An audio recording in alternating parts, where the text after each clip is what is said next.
Армысыздар, қадірменді телекөрермен алау арнасында көкейтесті сұхбат бағдарламасы студияда Аслан Биахмет. Әдеттегідей біз әр аптада түрлі тақырыптарды қозғаймыз. Бүгін біздің студияға Қостанай облысының кірістер департамент маманы Мерей Жұлдыз Сүлеймен келіп отыр. Студиямызға қош келдіңіз.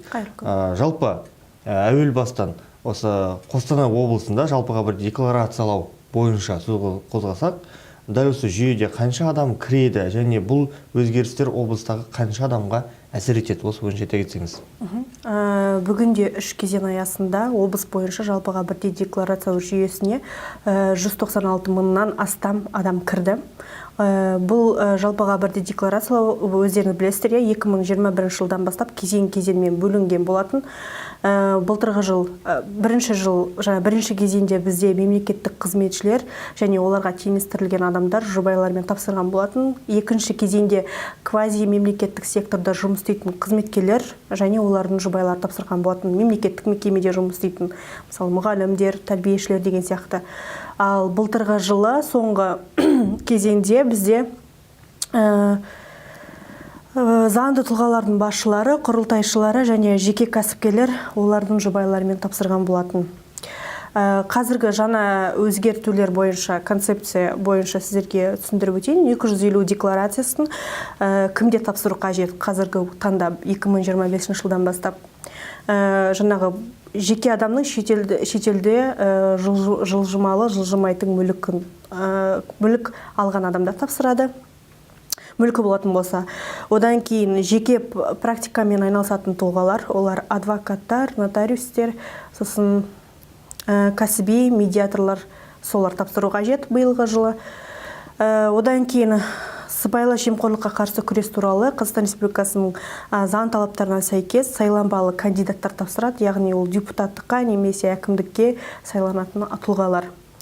Одан кейін банктердің, бағалы нарықтардың ірі қатысушылар тапсыру қажет. Міне биылғы жылы 250 декларациясын. Оның 250 декларацияда активтер мен міндеттер көрсетілу қажет. Яғни мүлік, көлік, жер учаскелері шетелде болатын болса, одан кейін шетелде банк есепшоттарыңызда қандай да бір қаражаттарыңыз болатын болса, оның мөлшері 1000 айлық есепті көрсеткіштен асатын сома. Қазіргі таңда ол 3 миллион 700-ден жоғары деп саналады. Одан кейін кредиторлық, дебиторлық қарыздар берешектері бар. Егер жалпыға бірдей декларация енбеген болсаңыздар, олар осы тапсыру қажет. Қарыздарды қалай көрсету керек? Мысалы, белгілі бір шоттарда, банктерде қарыздар болатын болса. Мысалы, бізде мобильді қосымша бар, е-салық азамат, соған кірген кезде, мысалы, барлығы көрсетілуі тұр.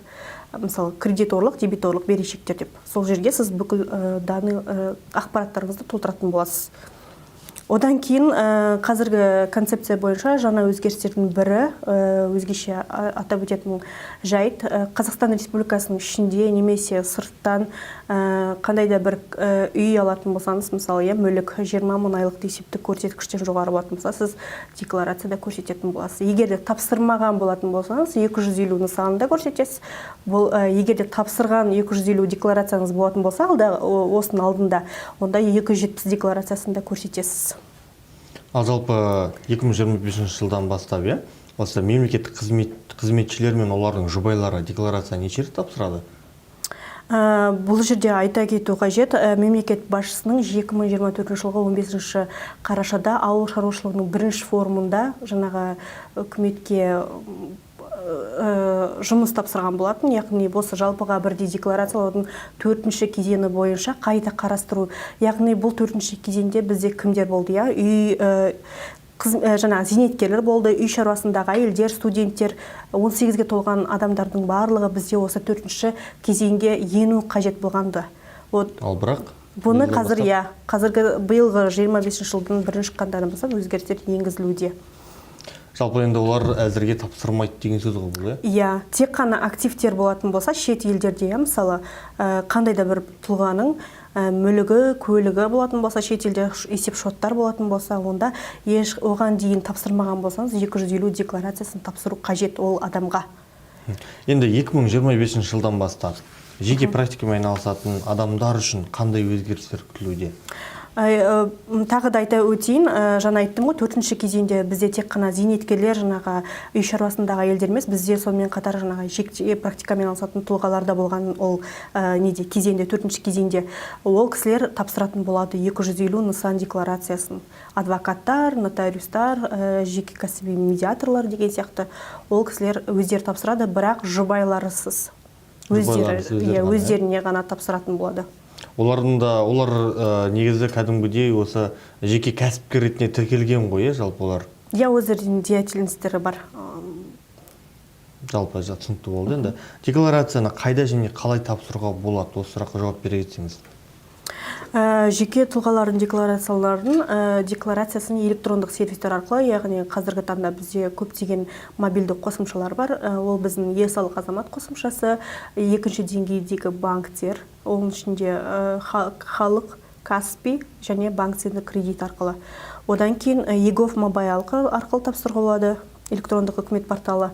Міне осылар арқылы жергілікті тұрғылықты жер бойынша кез келген адам тапсырады, егерде осы кезеңдердің біріне кіретін болса. Енді декларация тапсырмайтын адамдардың қаржылық мәліметтері қалай қадағаланады, қалай бақыланады?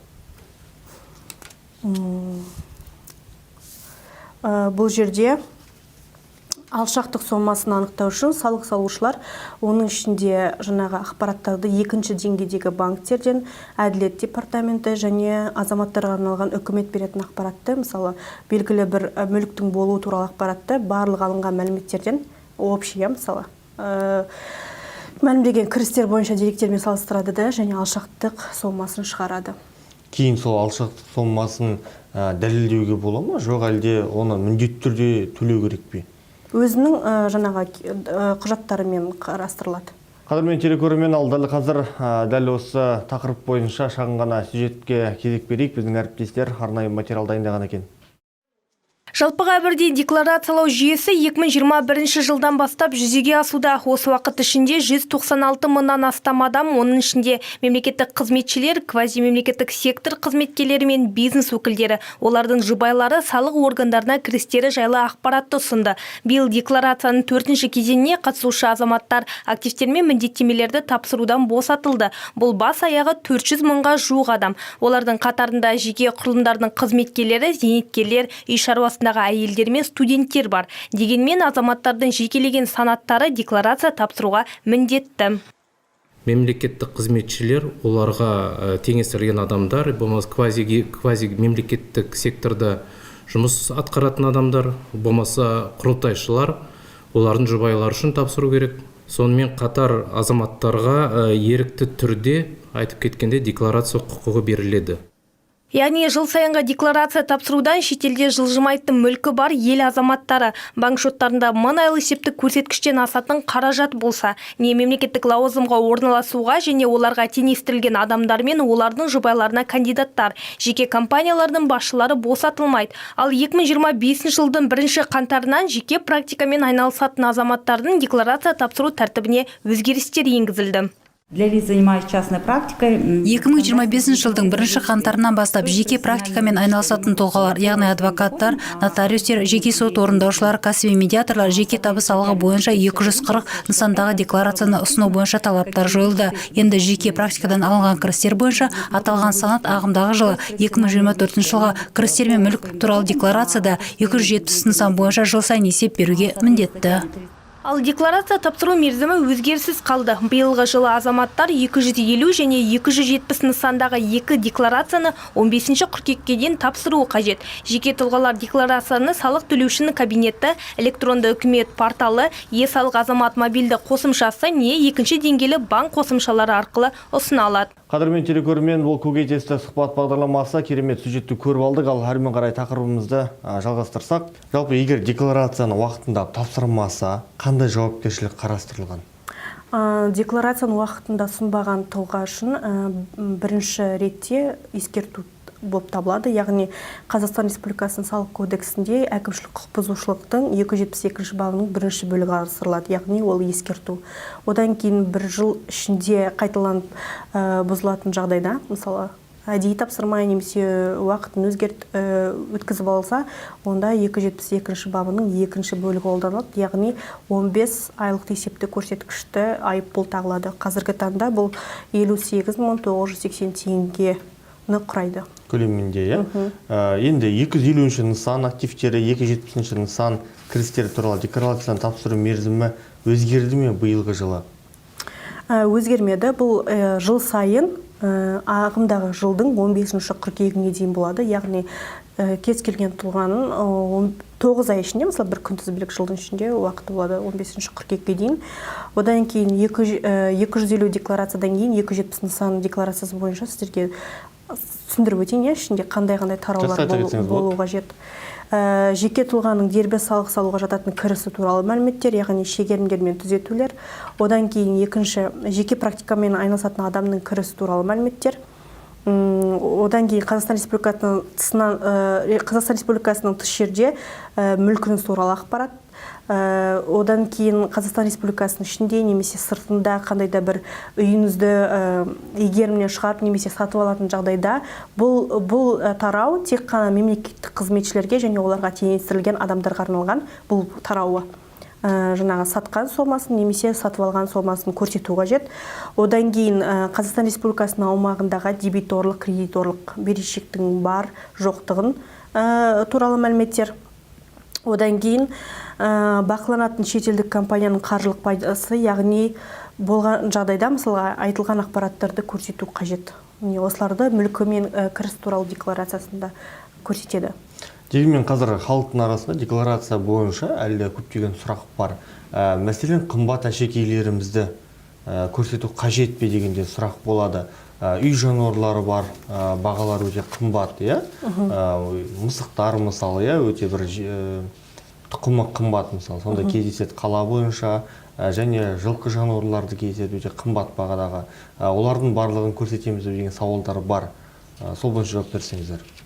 Тағы да айтып өтейін, бұл декларацияны 250 нысанды активтер мен міндеттемелерді тек қана шет елде мүлкі, немесе есеп шоттар, брокерлік шоттар, сосын тағы да қандай инвестициялық алтын дейді ғой, осылардың барлығы шетелде болатын болса, онда міндетті түрде ол тұлға тапсыру қажет. Ал егер де Қазақстанда мысалы сіздің кредитіңіз бар, ипотекаңыз бар, бір жұмыста жұмыс істейсіз, ешқандай сізде кіріс жоқ, сондықтан да сіз декларацияны тапсырмайсыз. Бұл неде? Осы қазіргі 2025 жылда жаңа концепция дегеніміз осы. Мысалы, былтырғы жылы біз айттық 25 жылдан бастап барлық азаматтар тапсырады деп, 18 жастан толған. Қазіргі кезде биылғы жылдан бастап өзгерістер енгізілуде. Қазіргі таңда мысалы әлі қаралуда жатыр да мысалы. Жақсы, егер енді кәсіпкер деп олайды. Мысалы, мәселен кәсіпкер 270 нысан, 250 нысанда дәл осындай санаттар бойынша егер жаңағы алтындары болатын болса, құнды заттары болатын болса, оны көрсету керек пе? Және белгілі бір адамнан, мысалы банктік есеп шотынан емес, белгілі бір адамнан алған қарызы болса үлкен көлемдегі, оны қалай көрсетеді? Жеке кәсіпкерлер, мысалға бірінші өткен жылы ол 3-ші кезеңге жатқан болатын, жеке кәсіпкерлер тапсыру керек болатын. 15-ші қаңтарға дейін мысалы сол аралықта ол кісі өзінің бүкіл активтерін көрсетуге уақыты болған. Егерде 1-ші қаңтарда 2024 жылда жеке кәсіпкер болып тағайындалса мысалы, сол кезде ол кісі бүкіл 250 бойынша өзінің ақпараттармен бөлісу қажет болған. Ал биылғы жылы ол кісілер неден алынады, тапсыру міндетінен шығады. Себебі егерде шетелде айтып өткенде тағы да мүлкі, тағы да көліктері, машинасы болатын болса, онда көрсетеді, тапсырады. Жақсы түсінікті болды. Қазақстан Республикасының президенттің тапсырмасы бойынша жекеленген санаттарды, декларацияларды ұсынудан босату туралы өзгерістер қашан заңдастырылады? Қазіргі таңда Қаржы министрлігі ұсынған мемлекет басшысының тапсырмасы бойынша дайындалған жаңа тұжырымдама парламентте қаралуда. Алдағы уақытта ақпараттар болады деген ойдамыз. Жалпы енді 250 нысанда қандай активтерді көрсету керек? Сол бойынша нақты айтсаңыз. шетелдегі жылжымайтын мүлік пен көлік, одан кейін шетелдік банктегі 1000 айлық есептік көрсеткіш сомасында, жоғары сомасындағы ақша, одан кейін шетелдік компаниядағы қатысу үлесі, бағалы қағаздар, жаңағы цифрлық активтер, биткоиндер деп аталады ғой. Одан кейін үлестік қатысу шарты, тұрғын ғимараттағы үлесі, одан кейін инвестициялық алтын, құйма алтын деп аталады. Зияткерлік меншік, авторлық құқық объектілері деген сияқты. Одан кейін басқа тұлғалармен нотариалды куәландырылған қарыз шарттар, яғни кредиторлық, дебиторлық қарыздар. Содан кейін бізде құны 3-7 миллионнан асатын асыл тұқымды жануарлар, немесе қандай да бір картина деген сияқты, соларды жаңағы 250 нысан декларациясында көрсету қажет. Одан кейін айтып өтейін. Сонымен қатар, мысалы, 250-270 декларациясы бойынша бізде әр аптаның сәрсенбісі күні сағат 11:00-ден Zoom семинар өткізетінін хабарлаймыз. Біздің ресми сайттарда салық заңнамасы бойынша өзгерістер, декларация бойынша ақпараттар шығып отыратын айта кетейін. Байланыс нөміріміз 534951, 536990, содан кейін 1414 қосымша номер 2 санына бассаңыз, біздің колл-центрға түсесіздер. Яғни, егер де белгілі бір декларациялау бойынша 270 нысан, 250 нысандар бойынша сұрақ туындаса, тікелей онлайн қабылдауға жазылуға болады, және сіздерге келіп ақпарат алады ғой. Барлық ресми біздің парақшаларымызда бүкіл ақпараттар жазылған, шығарылған. Енді онлайн тапсыруға келетін болсақ, қазіргі уақытта онлайн тапсыру арқылы көп қателіктер жіберіп жатқандар жалпы кездеседі ме, кәсіпкерлер бойынша? Әлде сіздерде қалай бұл? Көбі сіздерге келіп тапсырады ма, әлде онлайн тапсырулар өте ме? Қазіргі таңда қолжетімді мобильді қосымшалар жаңа Каспийда мүмкіндігінше оңайырақ тапсыру, Е-салық азамат қосымшасында, банк, центр кредит деген сияқты халық осылар арқылы көбіне бізде онлайн тапсырады. Енді қазір мұндай сұрақ болуы мүмкін, биылғы жылдан бастап кімдер тапсырады деп, тағы да айтып өтейін. Шетелде ешқандай да мүлігі, көлігі болмайтын болса, есеп шоттар, жаңағы брокерлік шоттар деп аталады ғой, солар активтер болмайтын болса, шетелде ол азаматтар тапсырмайды декларацияны. Міндетті түрде тапсыратын адамдар, мемлекеттік қызметшілер, оларға теңестірілген адамдар, яғни жұбайлармен тапсырады. Одан кейін міне қазіргі таңда жеке практикамен айналысатын тұлғалар, нотариустар, адвокаттар, кәсіби медиаторлар биылғы жылы декларацияны тапсыратын болады. Содан кейін квази мемлекеттік сектордың басшылары, заңды тұлғалардың басшылары, құрылтайшылары, міне осылар декларацияны тапсырады. Жалпы бұл декларация тапсыру не үшін қажет болды біздің елде? Не үшін енгізді? Көлеңкелі экономиканың жаңағы деңгейін түсіру деген сияқты, одан кейін сыбайлас жемқорлыққа қарсы күрестің бірден бір себебі деп айта кетсек болады. Болады, жақсы. Бүгін студиямызға келіп, сұхбат бергеніңізге алғысымызды білдіреміз. Халыққа айтар ізгі тілегіңіз болса, немесе хабарландыруыңыз болса, мына камера сіздің назарыңызда. Біздің Қостанай облысы бойынша мемлекеттік кірістер департаментінің байланыс нөмірін айтып өтейін. 534951, 536990 және 1414 қосымша номер 2 нөміріне хабарласа аласыздар. Қадірмен телекөрермен, бұл көкейтесті сұхбат бағдарламасы студияда болған Аслан Биахмет, ал біздің студия қонағы Мерей Жұлдыз Сүлеймен, Қостанай облысының кірістер департамент маманы. Жалпы студиямызға келіп сұхбат бергеніңізге алғысымызды білдіреміз. Рахмет. Қадірмен телекөрермен, көкейтесті сұхбат бағдарламасы өзінің кезекті санын аяқтайды. Келесі кездескенше аман сау болыңыздар.